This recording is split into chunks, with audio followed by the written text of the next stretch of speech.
Hey guys, Kojo here. Welcome to 2011. I hope you had a fantastic year-end celebration yesterday. Today marks the first day of the new year, and I wish you a happy new year. I wish you will accomplish all the goals that you've set already for 2011. And one of the goals that keep popping up year after year is exercise goals resolutions. Okay, and you may have noticed that 2010 you had set some goals to exercise and get in shape and be healthier, but some way somehow those goals were not accomplished in 2010, and now they are carried over into a new year. But I want to make sure that I let you know that you're not alone in this quest to accomplishing your exercise goals and failing to accomplish them. In fact, research has shown that at least 50% of men and women give up on their goals of exercising within 6 months of starting. Okay, so you're not alone. And some of the reasons for this include lack of motivation, lack of time, you don't have a gym around you, you don't have enough money for the monthly gym subscription, gym membership, or you just don't know what kind of exercises to do, or you're simply not interested in exercising. Okay, so today I want to share with you some tips that will help you stay on course and overcome those obstacles in order for 2011 to be that year where you will finally be able to accomplish and sustain your exercise goals. Okay, so first tip: surround yourself with supporters and cheerleaders. I call them cheerleaders. Friends, families, gym instructors, people who will be around you and monitor you and cheer you up and say, hey, stay on course, one more push-up or something, or they will track your progress as far as your exercise goals are concerned, and they will say stuff like, hey, you're looking better these days, the exercise is definitely working out. Things like that will motivate you and help you stay on course. They may even chip in and help you for, on your daily tasks. For instance, watch your kids. For people who have kids, watch your kids while you're at the gym for 30 minutes, for instance. If those things are the type of things that hold you down and hold you away from exercising, they may be able to chip in. Okay, they may be able to walk you to the supermarket and say, hey, you want to buy this healthy thing instead of that, and etc., etc. So there are the motivators and the cheerleaders. Very important for you to surround yourself with people like that. Number two, lack of time.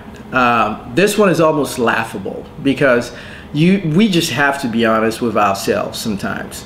How many times have you caught yourself on the internet,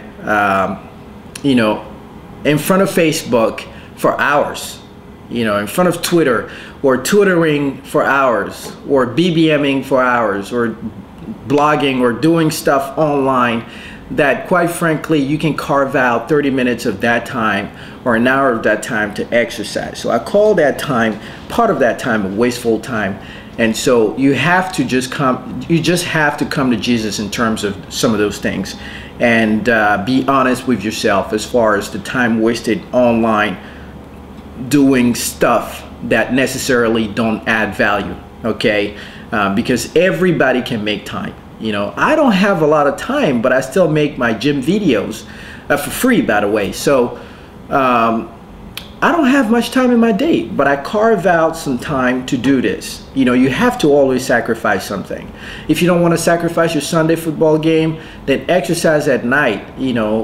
Watch the football game, whatever time it shows up, and then after that, exercise, right? Or exercise early morning. Number three, plan ahead of time. It's very important. I cannot emphasize this enough. If you plan ahead of time, meaning that you set your shoes out, your sneakers out, your sweatpants out, your gym clothes, all your gym clothes out. You get up in the morning, you know that you need to exercise. You pack up your gym clothes and, or you go to work with them, or you put on your gym clothes and you go out and exercise. Okay, it's very important to plan ahead and stay on course. Number four, you know, when you come back home from work, for instance, for people who don't exercise in the morning, like me, I exercise when I come back home from work. Do not sit down. It's capital. It's very important for you not to sit down. Once you sit down, the motivation, or the small amount of motivation that you had coming home from work, disappears completely. You don't want to get back up to go to the gym. So do not sit down. As soon as you get off of your work clothes, put on your gym clothes and head out to the gym or head outside to exercise. Very, very important. Those little things can totally transform how you stay on course in terms of your exercise goals. Okay, very, very important. Make exercise enjoyable. Another point, I think number 5, I don't know. Make exercise enjoyable. You know, exercise doesn't have to be painful. That's why some people, they give up, because they think it's so painful. And you know, it's exercise should not be painful. Make it enjoyable. Mix up the exercises, your routines. Do not do the same thing over and over and over. You're gonna get bored. Okay, if you run outside, run today, and tomorrow do something else. You know, mix it up. And also, you know, listen to music while you're working out. It makes a night and day difference as far as a lot of people are concerned. I can work out either way, without or with music, but sometimes when you put on that tune that you really, really like, you may start doing some exercises and some repetitions, 10 or 15 repetitions of an exercise that you couldn't have done 3 of. Okay, just because you like that music, you know. So put on that Usher, you know, put on that Ludacris, that Sierra, whatever you listen to, whatever makes your day. You know, put on some music, you know, jazz up your workout. All right, spice it up. Number 6, start slow. You know, gradual improvement. Start slow, even if it means, you know, for the next 7 days. All you do is, you know, go to the gym and stretch, you know, warm up, you know, do a couple of jumping jacks. That's fine. You know, next thing you know, those 5 minutes of stretching every day will turn out to be 10 minutes of stretching and warming up and doing something else, and to 15 minutes, and to maybe 30 minutes, and you start enjoying it. You put on the music, you're planning ahead, you're making more time. You have your supporters, group of cheerleaders around you.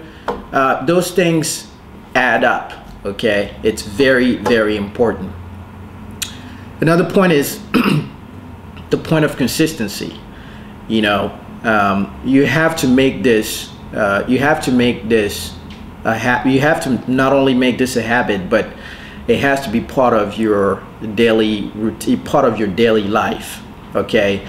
And you have to be consistent, and one of the things to do to be consistent is to take this as, you know, an interview. You know, you're going for an interview. If you every day or 5 days a week, you're going for an interview. If you were going for an interview in this economy where we have 9.8% unemployment rate, would you just get up in the morning and say, you know, I'm not really feeling this. I don't want to go. You know, I'm not motivated. You know, I don't enjoy interviewing. You may not enjoy interviewing, but you need the money. You need the money from your job in order to live the life that you want to live. Okay, and so the same goes for the gym. You need the health in order to live a longer life. Okay, gym.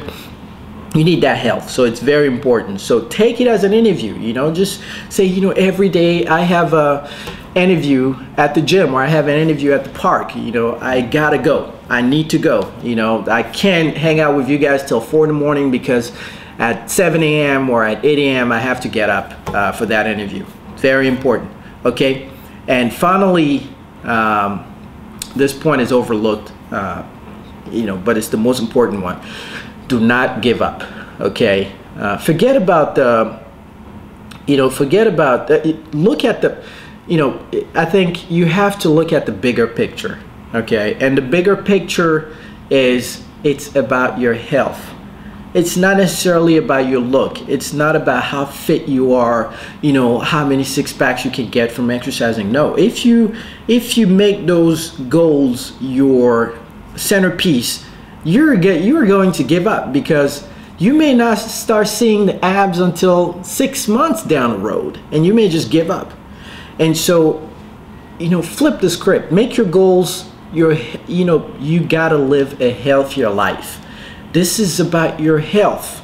It's very important. This is about your health. This is not about, you know, how skinny you can get or how much fat you can lose. Look beyond that. And, you know, truly it's really about your health. It's very important. You're not, you know, you're not helping me by working out. You're helping yourself, okay? And so it's very important. What I usually say is that working out is the mortgage that you pay on your body in order for your body not to default. And so, you know, I don't know where I found that, but you know, it works. If you don't pay the mortgage on your house, you know, and it's gonna be foreclosed. And if you don't pay that mortgage on your body, which is the workout and healthy life and healthy eating and everything else, your body is gonna come to foreclosure at some point. It's gonna get foreclosed on. Okay, and so it's very important. All right, so those are the goals, and those are the tips. And I hope that 2011 for all of us, you know, I go through the same struggles as well. Time struggle, motivator struggle, stay on course struggle, plan ahead struggle, you know, enjoying the exercise struggle. All those things, I go through them too, but I overcome them. And so 2011, hopefully, folks, is going to be that year. No more excuses, guys. 2011 is a new year, and we are going to make it a new year for all of us, a better year, and it's time for a new you as well, a healthier you. Okay? I'm Kojo, and I'm signing off. Bye.